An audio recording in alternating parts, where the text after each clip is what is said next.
Então pronto, vamos começar a fazer o nosso giro aqui. Primeiro vamos começar por Mossoró. Vamos começar por Mossoró, que é a principal cidade da região oeste do estado. Claro, e a segunda maior cidade do estado do Rio Grande do Norte. Vamos lá.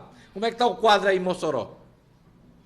Olha, Diógenes, falando aos seus internautas e do blog Carlos Santos, o que a gente observa é uma pulverização de candidaturas, de chapas majoritárias. São 6 chapas à Prefeitura Municipal de Mossoró. É o maior número que temos em décadas de candidaturas. E isso certamente terá um peso muito favorável à atual prefeita Rosalba Ciarline, porque é uma pulverização, lógico, na oposição.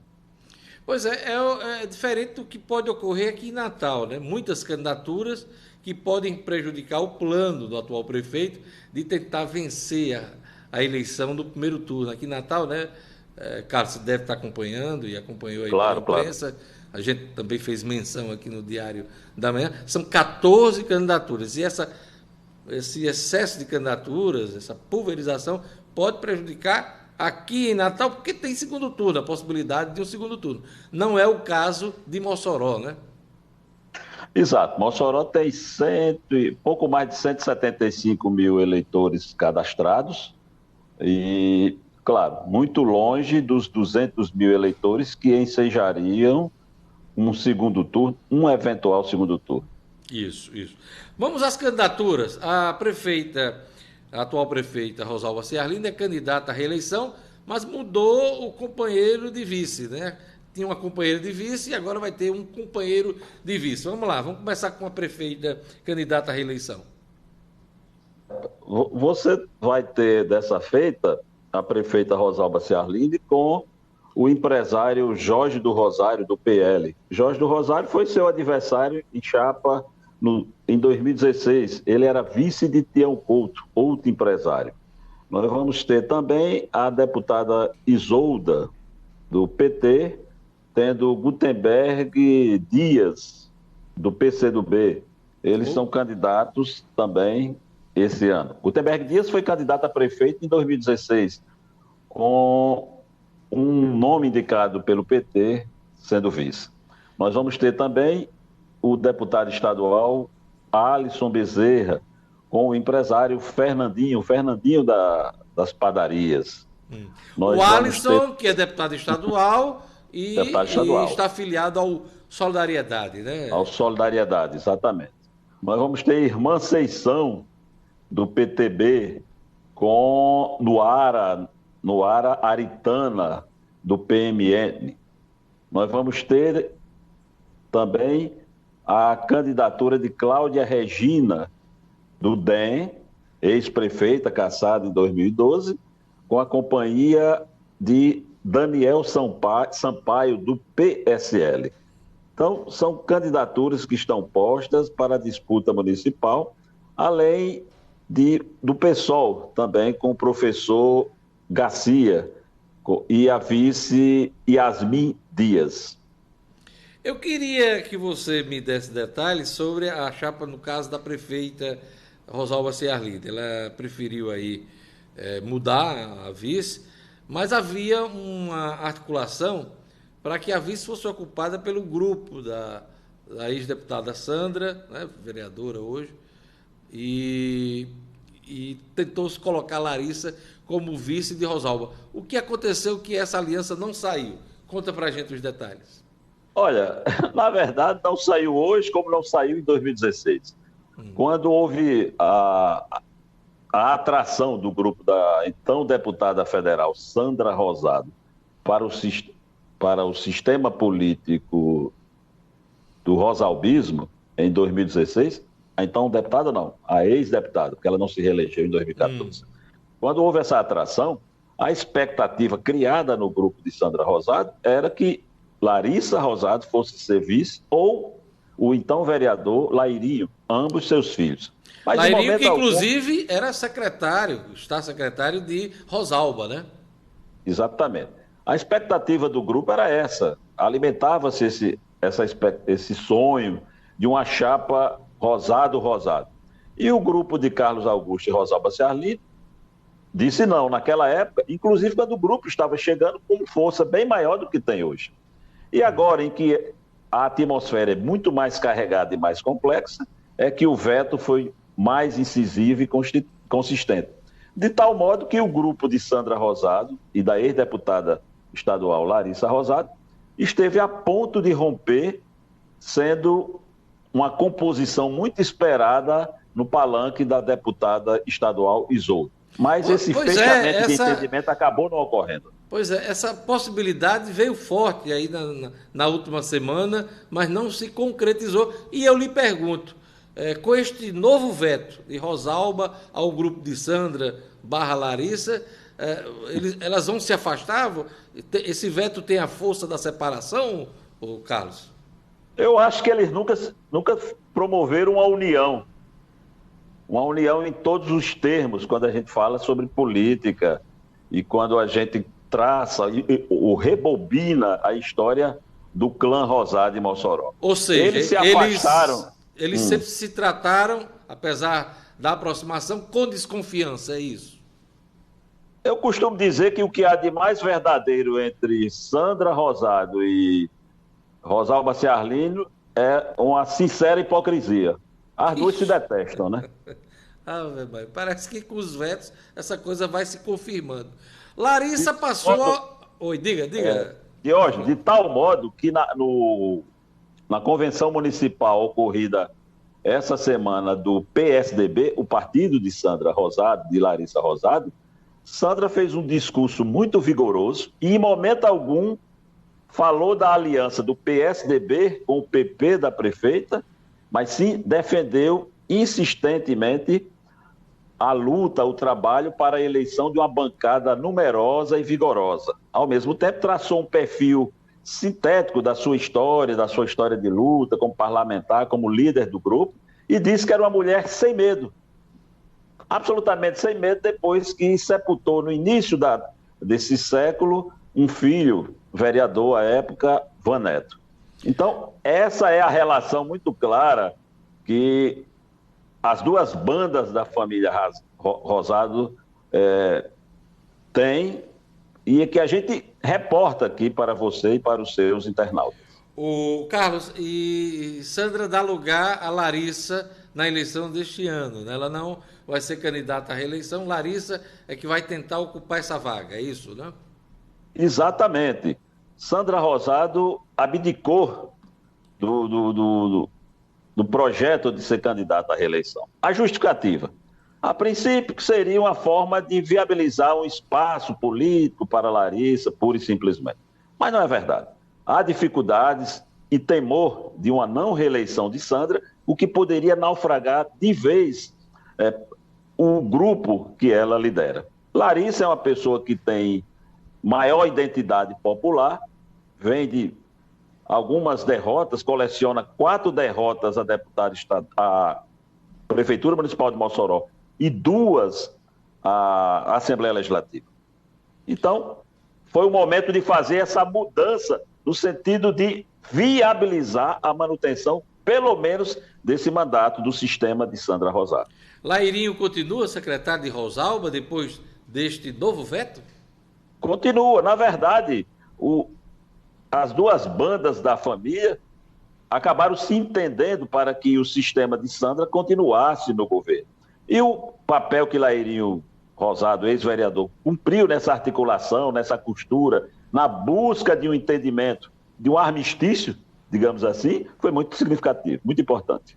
Eu acho que vale nota também a gente ressaltar a retomada do projeto político da ex-prefeita Cláudia Regina, né? Ela foi eleita em 2016, aliás, 2016 não, 2012, e teve um mandato cassado, teve que cumprir aquele período de inelegibilidade, né, de 8 anos, e esse período está encerrando agora. Se a eleição fosse na data de outubro, ela não teria condição de se candidatar. Mas como o pleito foi adiado, ela passou a ter essa condição e com todo o apoio do Democratas. Como é que você vê essa retomada do projeto político de Cláudia Regina? Olha, eu acho que o ambiente que eu chamo de admirável mundo novo da internet foi muito bem aproveitado por Cláudia Regina nesse período de desterro. E ela soube se reinventar e se manter viva politicamente. Então, chega na disputa municipal com alento e com esperança de que possa enfrentar a superestrutura da Prefeitura Municipal de Mossoró. Além dela, nós temos outros nomes, como eu já disse, são 5 nomes na oposição que estão nessa corrida eleitoral. Relembre para o nosso internauta que está acompanhando essa entrevista, qual foi o problema de Cláudia ali, se eu não me engano, em 2014? Olha, é interessante que Cláudia foi cassada em 11 processos. 11 processos. E em todos, a superestrutura pública, sobretudo do governo do Estado, comandada pela então governadora Rosalba Ciarline. Esse é o cerne da questão. Mas, paradoxalmente, Rosalba safou-se de qualquer tipo de punição e apenas Cláudia Regina teve as sanções decorrentes daquela abundância de processos em 2012. Na verdade, para quem não conhece, a campanha de 2012 é absolutamente atípica. Eu acho que só quem não comprou voto, quem não teve superestrutura para fazer campanha foi o candidato cinquentinha à época no PSOL. Eu acho que ele era para ser o prefeito. Ou seja, Cláudia Regina queimou em praça pública sozinha. É isso. Resumo da ópera. Exatamente. E essa diferença, ou parte dessas diferenças, estão postas na campanha desse ano. Antes da gente passar aqui para outros municípios, que são importantes, eu queria só fechar. Dá para arriscar quem pode ameaçar a reeleição de Rosalba? Como é que está a popularidade de Rosalba nesse momento? Ela que já vem de vários mandatos, foi governadora, foi senadora, é um grande nome da política do Rio Grande do Norte. Olha, Diógenes, sejamos francos e fazendo uma leitura com uma base... O quadro de Mossoró. Vamos lá de novo, né? Vamos lá, voltando à conexão com o Carlos Santos. Carlos, você estava começando a falar sobre a popularidade de Rosalba nesse momento e as chances aí de alguém fazer frente à candidatura de reeleição dela. Vamos lá. Olha, a situação de Rosalba Ciarline, apesar de aparentemente confortável, é complexa. As pesquisas que foram acumuladas do ano passado até as divulgadas nesse período em que há uma exigência de registro na Justiça Eleitoral, mostram que ela estacionou num espaço entre 28 e 32 pontos percentuais em termos de intenções de voto. Vou só lhe recapitular o que aconteceu ao longo dos anos e das disputas municipais em Mossoró com Rosalba Ciarline. Em 2000, por exemplo, na primeira pesquisa que foi divulgada em período equivalente a esse, ela tinha 57% ou 55%. E hoje ela apareceu com 32%. Ou seja, aquela liderança em conteste que ela tinha, hoje já não é a mesma, né? Absolutamente. Outro exemplo, em 2016, quando ela se reelegeu, tendo como principal discurso a reconstrução de Mossoró em função da gestão Francisco José Júnior, ela chegou a ter 47 pontos percentuais. E seu principal adversário, 12,5%, nessa época do ano também, em setembro de 2016. Hoje, Rosalba tem 32 pontos percentuais e o adversário mais próximo, que demonstra até aqui maior vigor, o deputado Alisson Bezerra, está a apenas 12 pontos percentuais dela. Então, você vê que é claramente uma distância muito próxima se você faz um comparativo com o passado. Rosalba chegou a ter mais de 30 pontos de vantagem em relação a Tião Couto nessa época do ano, em 2016. E quase 25 pontos percentuais em 2000, quando ela tinha sido candidata anteriormente, antes de entrar nas disputas estaduais ao Senado e ao governo do Estado. Então, o grande temor de Rosalba Ciarline é uma composição das principais forças de oposição.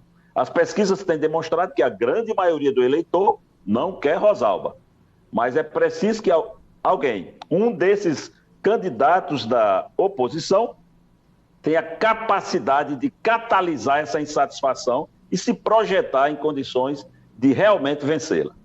Lembrando que a eleição de Mossoró é apenas em um turno, né, Carlos? Carlos, agora... Apenas um turno. Vamos agora fazer um giro aqui por outros municípios. Como é que está a situação em Areia Branca? Conta pra gente. Olha, em Areia Branca nós vamos ter a repetição da disputa de 2016. De um lado, a prefeita Iraneide Rebouças, do PSDB, é candidata, portanto, à reeleição, e terá Toninho Souza, irmão do deputado estadual Souza Neto, como principal adversário. Existe a candidatura de Verusca Luciano, do Cidadania, é uma terceira força que a gente pode afirmar que não ameaça essa disputa direta entre as principais forças. Podemos afirmar que hoje a prefeita Iraneide Rebouças é favorita, mas a Areia Branca tem uma tradição, Diógenes, de campanhas municipais sempre muito renhidas, muito disputadas. Pois é. Ontem eu estava conversando, viu, Carlos? Com um detalhe, desculpe lhe atrapalhar, Diógenes. Diga. Um detalhe. Interessante é que o candidato a vice-prefeito na chapa de Toninho Souza é ainda vice-prefeito de Iraneide Rebouças, atual prefeita. Ele é dissidente e mudou de lado para ser vice de Toninho Souza. Outro detalhe, o vice de Iraneide agora é o ex-prefeito Bruno Filho, do MDB, que já foi prefeito e já foi vice-prefeito também na gestão do então deputado, hoje deputado, Souza Neto. Então houve um troca-troca aí, mas continua muito acirrada a disputa em Areia Branca. É uma tradição por lá. Você falou a situação de Areia Branca, é muito inusitada essa questão do vice, porque geralmente o vice deixa de ser vice de alguém para disputar o cargo majoritário, a cabeça de chapa, né? Não é o caso. O vice está trocando de aliado lá em Areia Branca. Ontem eu conversava com o Marcos Dantas, nosso colega, blogueiro, radialista. Grande Marcos, um abraço, Marquinhos. Comunicador lá de Caicó, e ele fazia esse panorama todo na região, e me disse uma coisa que eu quero lhe perguntar antes da gente passar para outros municípios. As convenções partidárias geraram muita aglomeração na região oeste, Carlos? Eu vou lhe contar, vou lhe reproduzir o que aconteceu comigo ontem, Diógenes e amigos internautas. Eu estava no trajeto Natal-Mossoró ontem à noite e precisei estacar o carro por alguns minutos em Riachuelo, ainda muito próximo a Natal, porque estava havendo uma carreata, motorreata, passeata e tudo que você quiser botar de ata aí, atravessando o leito da BR. Uma multidão, claro, para as proporções do município de Riachuelo. Em Mossoró e região, o que você viu em vídeo, o que foi divulgado sobre convenções é a mais plena verdade. E me causou uma estranheza, porque inclusive em algumas análises que eu faço do blog Carlos Santos e também em participações que eu tenho em rádio, TV, portais, etc., rádio, etc., eu costumava antecipar, entre aspas, querendo dar uma de oráculo, que não acreditava numa campanha que reproduzisse os hábitos, os vícios e a cultura de sempre das campanhas na região, com muita aglomeração, carreata, passeata, motorreata, corpo a corpo e coisas do gênero. Mas eu concordo com o Marquinhos, eu acompanhei a entrevista ontem de Marquinhos. Nós teremos uma campanha muito parecida com o que sempre vimos. Vamos ter muito disfarce, muita gente mascarada aí de zorro, mas o ritmo será aquele de antes. A menos, meu Deus, espero estar errado, eu espero que não ocorra uma nova onda da Covid-19. Pois é, e no interior a doença pegou forte aí, tem município, inclusive, que teve que se fechar por conta dos casos da pandemia, né? Então, pelo termômetro, visto nas convenções partidárias, a pandemia parece que vai ser esquecida na campanha eleitoral a partir do dia 27 de outubro. É lamentável, é preciso que as pessoas tenham cuidado, porque a pandemia continua. A gente falou de Areia Branca, Apodi. A Podir nós teremos uma disputa, sem um terceiro nome, entre o prefeito Alan Silveira, do MDB, que é candidato à reeleição, mudou de vice, que agora é Neilton Diógenes, do PL, contra Aguinaldo Fernandes, do PT, com a vice Saúde Paiva, do Republicanos. Uma disputa que, a princípio, aponta um favoritismo para Alan Silveira, mas é também um município que, às vezes, surpreende em termos de campanha municipal. É bem a cara do interior, né? Um candidato de um lado, outro candidato do outro, a cidade toda dividida. É o caso de Apodi. Pau dos Ferros. Pau dos Ferros, nós temos, a princípio, 3 candidatos. O prefeito Leonardo Rego, do DEM, é candidato à reeleição. Quem surge como principal adversário é o ex-prefeito Nilton Figueiredo. Nilton Figueiredo está no PL e numa coligação que conta também com PSB, PT. Nilton Figueiredo já foi prefeito de Pau dos Ferros 3 vezes. Nós temos também o médico Salismar Fernandes, que aparece, ele pelo Solidariedade, como uma terceira força, uma força alternativa e etc. Mas há também, nos bastidores, nos intramuros da disputa em Pau dos Ferros, um duelo judicial. Podemos ter surpresa em termos judiciais. Caraúbas, Carlos Santos. Caraúbas tem o prefeito Juninho Alves, e a gente vê hoje pelo menos 3 candidaturas. Juninho Alves, que é do PSDB. Um detalhe de hoje. Impressiona, a gente circula nas mais diversas regiões, a quantidade de candidaturas do PSDB, a prefeito ou a vice. Juninho Alves, candidato, Titica de Lúcio, candidata adversária, e João Gomes, do Solidariedade também, além de Canidé de Freitas, do PSOL. Carlos, é o seguinte, eu perguntei também ao nosso colega Marcos Dantas, sobre a divisão do eleitorado. Você sabe que desde 2018 o eleitorado brasileiro está dividido entre radicais de direita, radicais de esquerda. Você sente isso na divisão do eleitorado aí na região oeste? Nós teremos eleições com predominância de temática paroquial. É o que a gente observa. Claro que existem candidatos e existem grupos que se propõem a puxar a disputa para o campo ideológico e para um plano nacional entre esquerda, direita e etc. Mas eu acredito que a grande maioria dos municípios aqui na região, e pelo que eu tenho andado em outras partes do estado, a grande maioria terá disputa com temática municipal. E eu acho que é o forte e é o que deve realmente priorizar. E alguns prefeitos o que Marcos terão disputa. O que Marcos falou ontem. Ele disse que essa coisa nacional, às vezes até estadual, o que vai prevalecer é a política do município. Exatamente o que você está falando. A coisa do dia a dia, do cotidiano. Em boa parcela, os prefeitos, a gente tem observado, inclusive vendo muita pesquisa que a gente tem visto, meu caro Diógenes, o que a gente tem observado é que boa parcela desses prefeitos, a começar de Mossoró, terá digamos assim, um julgamento popular. Eu não gosto de usar esse termo para disputa de urna, que eu acho isso às vezes é uma forma de desviar a atenção para a verdadeira essência da disputa e que deve ser uma campanha. Mas muitos prefeitos terão disputas com conteúdo plebiscitário, um aprova ou não aprova gestão. Aqui em Natal nós temos pelo menos 3 ou 4 nomes com DNA bolsonarista. Dá para identificar o candidato Bolsonaro em Mossoró? Olha, o candidato que se apresenta como representante de Bolsonaro em Mossoró é o médico psiquiatra originário de Fortaleza, Daniel Sampaio, do PSL.